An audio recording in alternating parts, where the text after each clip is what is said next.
IPL 2025 వేలం ముగిసింది. ఊహించినట్టుగానే star ప్లేయర్లపై కాసుల వర్షం కురిసింది. ఇది ఎప్పుడూ జరిగేదే. కానీ 13 ఏళ్ల ఓ కుర్రాడు తాజా వేలంలో కోట్లు పలికి అందరి దృష్టిని ఆకర్షించాడు. ఐపీఎల్ ఆక్షన్లో అమ్ముడుపోయిన యంగెస్ట్ క్రికెటర్గా అతడు హిస్టరీ క్రియేట్ చేశాడు. ఆ యంగ్స్టర్ ఎవరో కాదు, Bihar batter Vaibhav Suryavanshi. Saudi Arabia జడ్డాలో నవంబర్ 25న సోమవారం జరిగిన రెండో రోజు వేలంలో రాజస్థాన్ రాయల్స్ అతన్ని 1.10 కోట్లకు సొంతం చేసుకుంది. ఐపీఎల్ పూర్తి చేసుకున్న సంవత్సరాల కంటే వైభవ్ వయసు తక్కువ కావడం గమనార్హం. వేలంలో ఢిల్లీ క్యాపిటల్స్ కూడా అతడి కోసం గట్టిగా ప్రయత్నించింది. కానీ చివరకు బిడ్డింగ్ వార్లో రాజస్థాన్ గెలిచింది.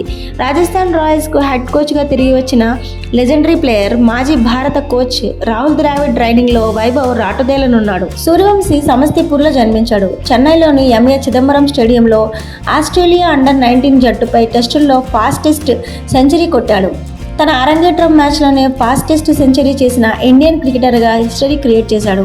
ఆ మ్యాచ్లో అతడు కేవలం 58 బంతుల్లోనే సెంచరీ బాదాడు. 2005లో ఇంగ్లాండ్ అండర్-19 తరఫున 56 బంతుల్లో సెంచరీ కొట్టిన మాజీ ఇంగ్లాండ్ ఆల్రౌండర్ మొయిన్ అలీ మాత్రమే సూర్యవంశీ కంటే ముందున్నాడు. వైభవ్ ఇన్నింగ్స్లో 14 ఫోర్లు, 4 సిక్స్లు ఉన్నాయి. అంతకుముందు 2024 జనవరిలో రంజీ ట్రోఫీలో అడుగుపెట్టిన 4వ అతి చిన్న వయస్కుడిగా నిలిచాడు. 2023-24లో 12 సంవత్సరాల 284 రోజుల వయసులో ఫస్ట్ క్లాస్ మ్యాచ్లో అరంగేట్రం చేశాడు. సూర్యవంశీ 2023 కుచ్ బెహార్ ట్రోఫీలో బీహార్ తరఫున ఆడాడు. జార్ఖండ్తో జరిగిన మ్యాచ్లో 128 బంతుల్లోనే 151 పరుగులు చేశాడు.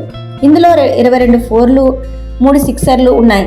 అదే గేమ్ రెండో ఇన్నింగ్స్లో 76 పరుగులు చేశాడు. India under-19 India under-19 England under-19, Bangladesh under-19 కలిసి ఆడిన క్వాడ్రాంగులర్ సిరీస్లో కూడా అతడు ఆడాడు. ఈ టోర్నమెంట్లో వరుసగా 53, 74, 0, 41, 0 స్కోర్ చేశాడు.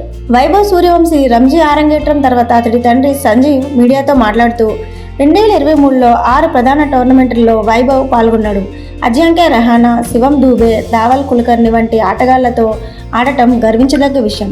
వైభవ్ అగ్రెసివ్ బ్యాటర్, టోర్నమెంట్లో చాలా పరుగులు చేస్తాడు. భవిష్యత్తులో ఇండియాకు సెలెక్ట్ అయి సక్సెస్ అవుతాడు అని చెప్పారు.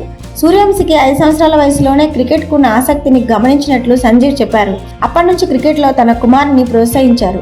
సూర్యవంశీ క్రికెట్ ట్రైనింగ్ సమస్తీపూర్లో, తర్వాత పాట్నాలో మొదలైంది. దీంతో బీహార్ తరఫున రంజీ క్రికెట్ ఆడేందుకు అవకాశం దక్కింది. సంజీవ్ ఐపీఎల్ ప్రయత్నాల గురించి చెప్తూ, రాజస్థాన్ రాయల్స్ సూర్యవంశీని నాగ్పూర్లో ట్రయల్స్ కోసం పిలిచింది. విక్రమ్ రాథోడ్ సార్ ఒక ఓవర్లో 17 పరుగులు చేయాల్సిన సిచ్యువేషన్ ఇచ్చారు. అప్పుడు సూర్యవంశీ 3 సిక్స్లు కొట్టాడు. మొత్తంగా ట్రయల్స్లో 8 సిక్సర్లు, 4 ఫోర్లు కొట్టాడు. అతడికి క్రికెట్ ఉంటే చాలు, ఇంకేం అవసరం లేదు. గతంలో డోరేమాన్ ఇష్టపడ్డాడు అని తండ్రి సంజీవ్ చెప్పారు.